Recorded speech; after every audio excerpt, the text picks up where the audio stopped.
সুপ্রিয় দর্শক শ্রোতা, আসসালামু আলাইকুম। সমসাময়িক রাজনীতি নিয়ে আজকের পর্বে আপনাদেরকে স্বাগত জানাচ্ছি। আমি আব্দুল্লাহ আল আহাদ রাফি এবং আমাদের সাথে আলোচক হিসেবে উপস্থিত আছেন বিশিষ্ট তরুণ রাজনৈতিক বিশ্লেষক জনাব ইউসুফ তোরাস।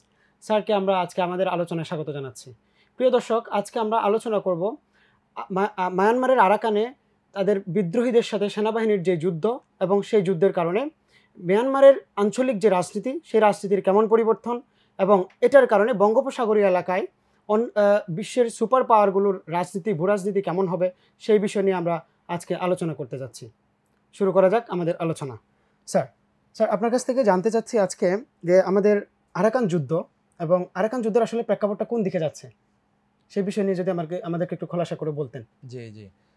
আমাদের মেইন কথা হলো আরাকানের এই যুদ্ধটা, এটা ছিল যেহেতু মিয়ানমার ২০২১ সালেও যেটি হয় যে সম্পূর্ণ গণতান্ত্রিক যে সরকারটি ছিল সেটা উৎখাত করে দেয় সেনাবাহিনী। জি, এর ফলে যেটা দীর্ঘদিন ধরেই এই যে আরাকান, রাখাইন, এটা কিন্তু আমরা জানি একসময় কিন্তু রাখাইন স্বাধীন ছিল। স্বাধীন এবং অঞ্চল ছিল। সেই স্বাধীনে আমাদের এই যে আলাওলের মতো কবিরা, রোশাঙ্গরা সবাই গিয়ে তারা কিন্তু বাংলা কবিতা রেখেছিল। কবিতা তার মানে লিখেছিল। আরাকান কিন্তু অনেক আগে থেকে একটা স্বাধীন সত্তা আছে। সত্য আছে। তো তারা মূলত সেই স্বাধীনতার জন্যই মূলত তারা মুখে বলছে স্বাধিকার মানে স্বায়ত্তশাসন। জি, তো এটার সুবর্ণ সুযোগ পেয়ে যায় কবে?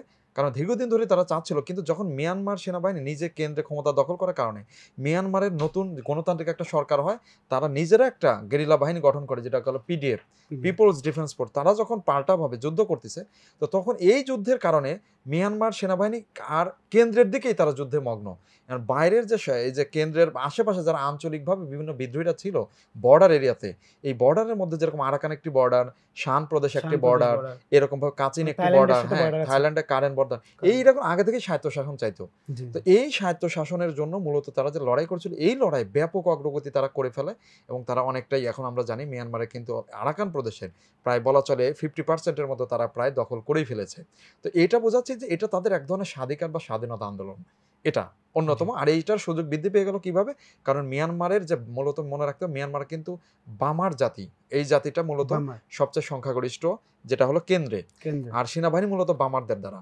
আর এইখানে যে মূলত আমাদের রাখাইন প্রদেশ, এরা কিন্তু রাখাইন জাতি।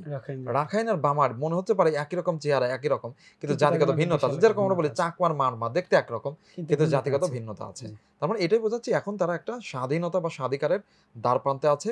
কিন্তু হ্যাঁ, এই দ্বার প্রান্তের সাথে ভৌগোলিক রাজনীতির অনেক মানে ক্যালকুলেশন আছে। এটা আসলে ওখানের যে মায়ানমারের আঞ্চলিক রাজনীতিতে কেমন পরিবর্তন আনতে পারে বলে মনে করেন? জি, এটা বড় ধরনের পরিবর্তন নিয়ে আসতে পারে। তার মূল কারণটা হলো এই রাষ্ট্রের গঠন কাঠামোটাই দেখেন।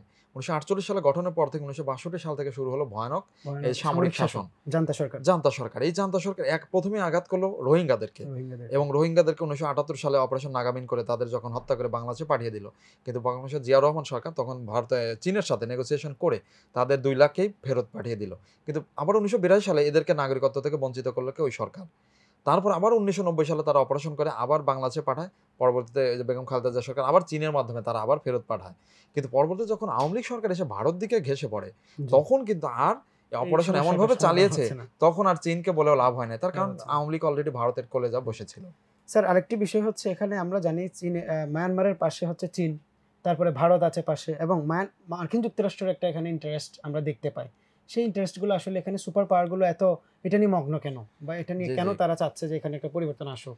মানে মিয়ানমার বলা চলে, আমি আপনাকে এক কথা বলা যেতে পারি, মিয়ানমার আন্তর্জাতিক ক্রীড়াক্ষেত্র হতে যাচ্ছে। কেন? চীনের সাথে আমেরিকার লড়াই, এটা হলো এই একবিংশ শতাব্দীর ফাইনাল লড়াই। যেটা ছিল বিংশ শতকের শেষে, যেটা ছিল এটা হলো সোভিয়েত ইউনিয়ন ভার্সেস আমেরিকা। এই লড়াই যেরকম সোভিয়েত ইউনিয়নের সাথে যারা যারা সম্পর্ক রাখছে প্রত্যেকটা জায়গা, পূর্ব ইউরোপের দেশগুলো, তার মধ্যে ইউক্রেন একটা, তার মধ্যে এই যে চেকোস্লোভাকিয়া একটা, পোল্যান্ড, প্রত্যেকটা জায়গায় সরকার পতন করেছিল আমেরিকা ওই রুশপন্থী মানে সোভিয়েত পন্থীদের সমাজতন্ত্রকে, হ্যাঁ, তার দিকে নিয়ে গেছে। এখন আমেরিকার টার্গেট পুরাপুরি যেগুলো হলো কারা চীনের সাথে আছে, এই রাষ্ট্রগুলোকে মূলত, হ্যাঁ, ওর চীন থেকে নিয়ে আসা। তার মধ্যে প্রথম টার্গেটে হলো মিয়ানমার। কেন? সবচেয়ে দুর্বল রাষ্ট্র মূলত মিয়ানমার। কেন? এটা অলরেডি যেহেতু এখানে একটা গণতন্ত্র ছিল, গণতন্ত্র মানে কিছুটা আমেরিকার একটা সুযোগ থাকে, কিন্তু ওইটাকে যেই হটায় ফেলার কারণে চীনের এখন যেটা হচ্ছে, চীন স্বাভাবিকভাবেই মানে বেশ করে যারা এখন যেহেতু পুরো যুদ্ধ বিগ্রহ বেঁধে গেছে এই মিয়ানমারে, এর ফলে যে কেন্দ্রীয় সরকার যেটা হচ্ছে এখন সেনাবাহিনী যে সরকারটি আছে, তারা কিন্তু একেবারে বেসামাল অবস্থায়। সেনাবাহিনী সরকারকে সমর্থন কে দেয়? চীন দেয়। চীন এখন আসা যাক, খুবই ইন্টারেস্টিং যে বিদ্রোহীদের যারা এরা যেহেতু জিতে যাচ্ছিল বা বিদ্রোহীরা একটা অবস্থান গেইন করছে, এইখানেও চীন সমর্থন দিচ্ছে। সমর্থন দিচ্ছে, মানে তাদেরকে উভয়টাকে সহযোগিতা চীন তার করছে। হাতে কেন রাখতেছে? কারণ একটা খেয়াল করা যাক, চীন আর বার্মা, চীন এবং বার্মা একই জাতিভুক্ত যদি বলা চলে। মানে চীন ও তিব্বতীয় ভাষা গোষ্ঠীর অংশ। চীনো-তিব্বতীয় ভাষাভাষীর আরেকটা অংশ। কথা, এই চীনের যে একটা বিখ্যাত অর্থনৈতিক করিডোর আছে, যে এক কথা এই যে মালাক্কা প্রণালীকে বাইপাস করে চীনের বাইপাস যেটা করে এই যে বিখ্যাত সিটুয়ে বন্দর থেকে সিটুয়ে যেটা থেকে কুনমিং পর্যন্ত, কুনমিং পর্যন্ত যেটা তারা তেল গ্যাস নিয়ে যাওয়ার পাইপলাইন করছে। pipeline। এবং এটা তো পাইপলাইন, শুধু এটা অর্থনৈতিক স্বার্থ অন্যতম। Political আরেকটা কথা, ব্যাপার-স্যাপার আছে। পলিটিক্যালি মানে মিয়ানমার যদি কোনো মতে আমেরিকার দিকে চলে যায়, তাহলে চীনের মানে বলা চলে অন্যতম একটা হাত কাটা যাওয়া।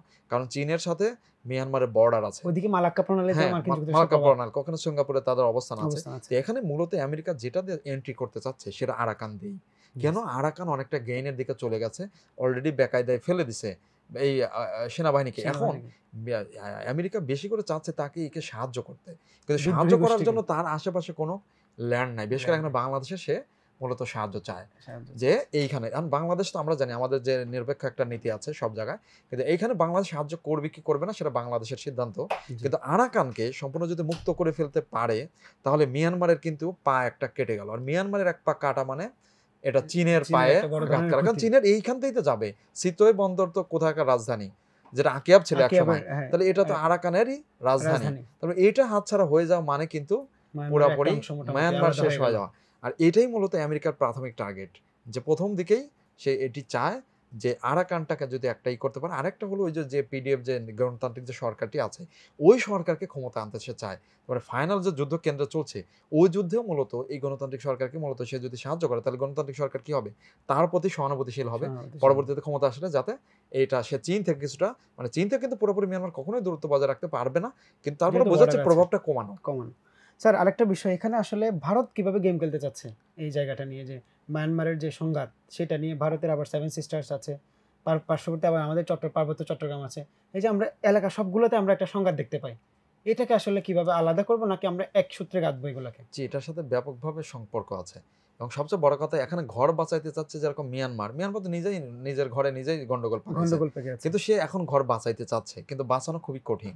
জি। একই কথা, এই মিয়ানমারের যে চাওয়া, ঠিক একই কথা ভারতও তার ঘর বাঁচাইতে চায়। এই জন্য বলে রাখা ভালো, সেভেন সিস্টার্স বা এই মিয়ানমারের এন্ট্রিতে, মানে আমেরিকার এন্ট্রিতে ভারত কোনো মতেই খুশি না। এবং ভারত খুশি তো দূরের কথা, ভারত সর্বোচ্চ বাধা দিবে বাধা দিবে। তার জায়গা থেকে। এই জন্য ভারত মূলত এই যে এতদিন পর্যন্ত শেখ হাসিনা সরকার থাকার কারণে এটা পুরাপুরি সুবিধা পেয়েছিল। বাংলাদেশ কোনো কিছুই আমেরিকার এরকম কোনো কিছুতেই মূলত হয়নি, বা হয়নি বলতে বোঝাচ্ছে যে এখানে এরকম না যে ওই যে ঘাঁটি করা, এটা ভুয়া কথা যে সেন্ট মার্টিনে ঘাঁটি করা। সেন্ট মার্টিন কোনো সামরিকভাবে ঘাঁটি করার জায়গায় না, ঘাঁটি করার জায়গায় না, এটা কোনো জায়গা না। কিন্তু এটা বোঝাচ্ছে যে আমেরিকা জাস্ট হলো কোনো মতো একটা, মানে আরাকান আর্মিকে মূলত তাদের জায়গা থেকে বিভিন্নভাবে সহযোগিতা করতে চায়, সেটা তার ঘাঁটি না করেও করতে পারবে, কারণ এটা হলো বিভিন্নভাবে করা যায়। কিন্তু এখন আসা যাক, তার মানে সেভেন সিস্টার্সে খেয়াল করা যাক। সেভেন সিস্টার এমন একটি জায়গা যেখানে 3টি প্রদেশ পুরোপুরি খ্রিস্টান সংখ্যাগরিষ্ঠ। এই যে মিজোরাম, নাগাল্যান্ড, যেটা পুরোপুরি এটার সাথে বর্ডার, এই যে মিয়ানমারের সাথে। আরেকটা হলো মেঘালয়। এই মেঘালয়ের মাঝখানে তাহলে এদিক দিয়ে আছে আসাম আর হলো মণিপুর। এই আসাম এবং মণিপুর, আসামে কিন্তু হিন্দুরা সংখ্যাগরিষ্ঠ, এখানে কিন্তু মুসলিম আছে। মণিপুরের সংঘাত চলছে ভয়ানক। কারণ মণিপুরের সাথে খেয়াল করা যায়, মণিপুরের 35% হলো কুকি যারা খ্রিস্টান, আর এখানে 65 বা 60% হলো মেইতেই যারা হিন্দু সংখ্যাগরিষ্ঠ।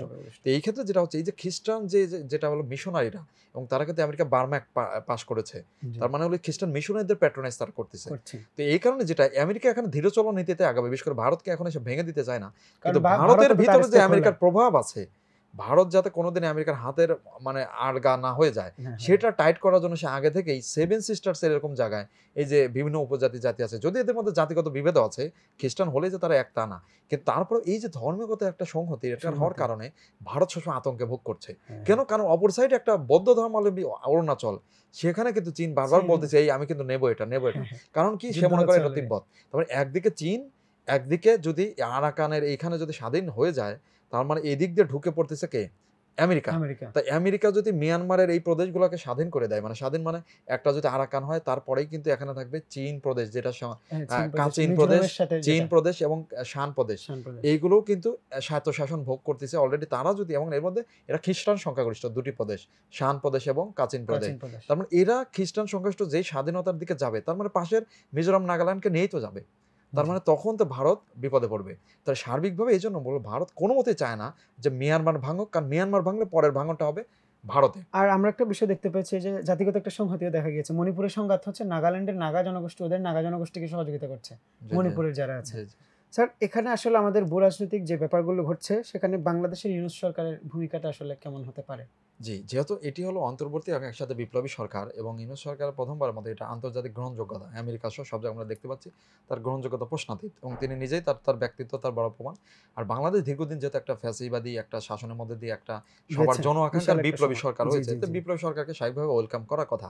তো বিপ্লবী সরকার ভূ রাজনৈতিকভাবে তো পুরাপুরি সিদ্ধান্ত নিতে পারে না। তার কারণটা হলো যে এটা যেহেতু একটা নির্বাচিত সরকারের বা একটা ভূ রাজনৈতিক কৌশল নির্ধারণ করা তো একটা জনগণের ম্যান্ডেটের বিষয় আছে। যদিও এটারও ম্যান্ডেট আছে। কিন্তু তারপরেও স্থায়িত্ব তো ওটা না। এখানে জি। সেনাপ্রধানই কিন্তু বলছেন ১৮ মাসের মধ্যে নির্বাচন হওয়ার সম্ভাবনা আছে। তো সেই ক্ষেত্রে যেটা বিষয় এখানে ভূ রাজনীতি তো শুধু এরা ঠিক করবে না। এখানে সেনাবাহিনীর বড় ভূমিকা বড় আছে। ভূমিকা আছে। আমাদের আমরা সেটা সেনাবাহিনীকেই দেখতে তো পাচ্ছি সম্পূর্ণ এখন। ভারতের বিডিআর বিদ্রোহ করে তাদেরকে একদম কোমর ভেঙে দিয়ে ভারতের অনুগত করে রেখেছিল। এবং আমাদের সম্পূর্ণ যেটা স্ট্র্যাটেজিক ভাবে সেনাবাহিনী গঠিত হয় কিভাবে? যেকোনো দেশের আপনি সেনাবাহিনী গঠিত হবে আপনার প্রতিপক্ষ মানে কোন শত্রু হতে পারে তার দিকে স্ট্র্যাটেজি মেইনটেইন করা হয়। মানে শত্রু এইভাবে অস্ত্র সবগুলো আমাদের সেটআপ করা হয়। তার মানে আমাদের স্ট্র্যাটেজিক ভাবে আগেই বলা হয়েছে যে দিল্লি থেকে মূলত ঢাকা একাধিকবার দখল হয়েছে। মানে জি। অতীতে। তার মানে আমাদের সম্পূর্ণ থাকবে দিল্লি প্রতিরোধ দিল্লি করা। প্রতিরোধ কিন্তু করা। অবাক করা কাণ্ড দিল্লি প্রতিরোধ নয় আমাদের এই ভারতীয় চাপে এসে হাসিনা সরকার তারা কিন্তু সম্পূর্ণ মিয়ানমারের দিকে পররাষ্ট্র মানে করা। সম্পূর্ণ হ্যাঁ, হ্যাঁ। নির্ধারণ করেছিল। এক্সাক্টলি, এক্সাক্টলি তার স্যার। ফলে যেটা হলো আগে সেনাবাহিনীকে তার মানে আমরা মিয়ানমারকে ছেড়ে দিচ্ছি না বিষয়টা এরকম না যে মিয়ানমারও আমাদের থাকবে। কিন্তু মিয়ানমার কোনোদিন বাংলাদেশ দখল করবে বা এটা সম্ভবই না। কারণ মিয়ানমার নিজে তো ভেঙে যাচ্ছে। ভেঙে যাচ্ছে বা অবস্থা তাদের এরকম। মধ্যে তার মানে আঞ্চলিক একটা আমাদের সংঘাত। স্ট্র্যাটেজি সবার আগে এটি যে আমাকে নিজের প্রতিরক্ষা ঠিক করতে হবে। আর জি। এবার আসা যাক যে আমাদের 7 সি যেটা হলো পার্বত্য চট্টগ্রামে কিন্তু অলরেডি ইন্ধন দিচ্ছে তারা। অতীতেও কিন্তু সেই যে ১৯৭৭ থেকে ১৯৯৭ এর যে ৯৭ যে যুদ্ধটা সংঘাত হয়েছে, ছিল, হ্যাঁ, এই সংঘাতটা সংঘাতেও হয়েছে। কিন্তু ভারত সম্পূর্ণরূপে শান্তি বাহিনীকে সহায়তা করেছিল। সহায়তা করেছে। তাহলে কেমন বন্ধু এটা? পার্শ্ববর্তী রাষ্ট্রে। কিন্তু আমরা সামান্য 7 সিস্টার্স এ কিন্তু আমরা ডিরেক্টলি কখনো এভাবে ইনভলভ হয়নি। হয়নি। একটি বলা হয় যেটা হলো ১০ টাকা অস্ত্র মামলা সেটাও কিন্তু যায়নি। তার জি। আগেই হয়ে গেছে। তার মানে বোঝাচ্ছে যে এইটা মূলত ভারত কিন্তু নিজে থেকেই সে আমাদের ভিতরে কিন্তু ইন্ধন যোগাচ্ছে। কিন্তু আমরা হ্যাঁ, এখন বাংলাদেশের একটা প্রবল জনমত রয়েছে যে বাংলাদেশও কি করুক। এই যে 7 সিস্টার্স এর যে এখানে আমেরিকার বিষয় আছে বা চীনের যে বিষয়গুলো আছে, এইখানে বাংলাদেশও জড়িত হতে পারে। কিন্তু আমরা বলছি যে আমাদের স্বাধীনতা সার্বভৌমত্ব অক্ষুণ্ণ রেখে স্বার্থ ঠিক রেখে আমরা যতটুকু অগ্রসর হওয়া সেটুকু আমরা ততটুকু অগ্রসর অগ্রসর হব। হবে। জি। এটাই হলো আমাদের চাওয়া। স্যার, আরেকটা প্রশ্ন আমি করতে চাই সেটি হচ্ছে এখানে বেইজিং এবং ওয়াশিংটনের যে দ্বন্দ্বটা, আমরা জানি ইন্দো প্যাসিফিক নিয়ে তাদের দ্বন্দ্ব চলছে এবং এই বিষয়টা কিভাবে কানেক্টেড এবং এটা আসলে কেমন তাদের কি সংঘাতের পর্যায়ে যেতে পারে নাকি আসলে স্নায়ুযুদ্ধ টাইপের কিছু একটা থাকতে পারে? যে প্রথমত চীন এবং আমেরিকার সংঘাত মানে এই পৃথিবী ফাইনাল গেম হয়ে যাওয়া। জি। কারণ ফাইনাল গেম হতে এখন অনেক দেরি। এখন মূলত টিম সাজানোর সময়। জি, ঠিক আছে? কারণ আমেরিকা তো এর আগে মগ্ন ছিল অন্য কিছু নিয়ে। জি। ঠিক আছে? মানে ইউরোপ ইউরোপ, এগুলোতে হ্যাঁ, মধ্যপ্রাচ্য মধ্যপ্রাচ্য এই এরকম। এলাকাগুলো নিয়ে। এখন মধ্যপ্রাচ্যে ইউরোপে একটা সেটআপ করে ওখানে রাশিয়াকে হালকা পাতলা ওই যে যেটা আছে ওই সেটআপে রেখে আর মধ্যপ্রাচ্যে তো ইসরায়েলকে পুরাপুরি সে একেবারে খুনির ভূমিকায় লাইসেন্স দিয়ে জি, দিছে। জি। তার মানে একদম ইসরায়েলই প্রত্যক্ষভাবে এখন সহযোগিতা করছে। মধ্যপ্রাচ্যই করবে। জি। আর এখন হলো এই সাইডে তার লক্ষ্য চীনকে ঠেকানো। এই চীন ঠেকানোর জন্য কোয়াড কিন্তু যেটা কোয়াড গঠিত গঠন হয়েছে। করেছে, অকাস এখন গঠন সে করেছিল। হ্যাঁ, এইগুলো করছে। এখন চীনও পাল্টা সেটা কিন্তু আমরা জানি। তারা global security initiative, global development initiative বিভিন্নভাবে তাদের যে এই যে belt and road initiative belt and road তারাও কিন্তু পাল্টা তাদের জোট করছে। কিন্তু এই জোটের কেউ এইভাবে ফরমালি বলতেছে না আমি ওর বিরুদ্ধে এর বিরুদ্ধে। কিন্তু দেখা যাচ্ছে সবাই একই কথা। তারা হ্যাঁ, কাজ যেখানে করছে আমেরিকার তারা। নেতৃত্বে যে বেল্ট হচ্ছে সেখানে চীন নাই। চীনের নেতৃত্বে যেটা হচ্ছে সেখানে আমেরিকা নাই। বা তো ইউরোপ এটা নাই। হলো যেহেতু এটা চীনের বাড়ি এই এলাকায়। তার মানে এইখানে চীন বিশাল বড় অর্থনৈতিক শক্তি যেটা আমেরিকাকে টপকে যাওয়ার সম্ভাবনা আছে। এখন যদিও আমেরিকা এগিয়ে আছে কিন্তু এটা চীন কিন্তু আস্তে, আস্তে আগাচ্ছে। একই কথা তার মানে এটি বোঝাচ্ছে যে চীন এবং আমেরিকার যে সংঘাতের এই এলাকায় মূলত এখন এমনভাবে হচ্ছে যে এই উভয়জনই মূলত তাদের দল ভারী করার চেষ্টা করতেছে। তো এই দল ভারীর জন্য আমেরিকা যেরকম আমাদেরকে তার পাশে চায়, চীনও সেরকম আমাদেরকে তার পাশে চায়। তো আমরা যেটা বলবো আমাদের বেস্ট ওয়ে কোনটা? জি, জি। বেস্ট ওয়েটা হলো এরকম এখানে মালয়েশিয়া, ইন্দোনেশিয়ার মতো যে রাষ্ট্রগুলো আছে আসিয়ানভুক্ত তারা কিন্তু ২ পক্ষের সাথে সম্পর্ক মেইনটেইন করে। জি, জি। তার মানে তারা চীনের ২ সাথেও ব্লকের সাথে হ্যাঁ, চীন, চায়না মানে ব্লক এশিয়ার এবং সাথেও। ইউএস ব্লকের ঠিক আছে? সাথে। আর এখন আমাদের এখানে এক্সট্রা আরেকটা প্রেশার হলো ভারত। তো জি। এইজন্য আমাদের একটা বিষয় এটা মাথায় রেখে আমাদের স্ট্র্যাটেজি সাজানো হবে। কিন্তু মিয়ানমারের আরাকানে যেখানে হচ্ছে যে ঘটনাগুলো, এইখানে কিন্তু তারা অলরেডি নিজেরাই প্রায় স্বাধীনতার দ্বারপ্রান্তে। আর সেখানে আমেরিকা বিভিন্নভাবে কি করার সাহায্য বা এই এলাকায় ইন্টারফেয়ার করার সম্ভাবনা আছে। এখানে বাংলাদেশকে বিশাল বড় ভূমিকা রাখতে হবে তা না। তার মানে যদি এখানে স্ট্র্যাটেজিক ভাবে কোনো মিত্র শুধু মিয়ানমারের ক্ষেত্রে হতে পারে বা এরকম। কিন্তু মূল কথা এটি স্পষ্ট। আমাদের স্বাধীনতা সার্বভৌমত্বে আমরা থাকবো। আর গ্লোবাল পার্টনারশিপে আমাদের স্বার্থ অনুসারে এবং আশেপাশের বিশেষ করে আমি যে বললাম মালয়েশিয়া, ইন্দোনেশিয়া বা বিভিন্ন রাষ্ট্রগুলো আছে, তারা যেভাবে একটা স্ট্র্যাটেজি মেইনটেইন করে চলে, আমরাও ঠিক এই স্ট্র্যাটেজি মেনটেন করে চলবো। কিন্তু হ্যাঁ, আমেরিকা ভার্সেস চীনের যে লড়াই এটা অনগোয়িং চলতে থাকবে। এটা স্নায়ুযুদ্ধ পর্যায়ে প্রথমে চলবে, অর্থনৈতিক বিভিন্নভাবেই চলবে। কিন্তু হ্যাঁ, পরবর্তীতে সংঘাতের যুদ্ধ দিকে যেতে হওয়া পারে। এখনই সম্ভব না, কিন্তু এটা সেটা সুদূর প্রসারী প্রভাব ভবিষ্যতে থাকতে পারে। হ্যাঁ, এটা জি বলবো। স্যার, আপনাকে অসংখ্য ধন্যবাদ। প্রিয় দর্শক, সবাই সুস্থ থাকবেন, ভালো থাকবেন। আমরা অনেকক্ষণ আলোচনা শুনলাম।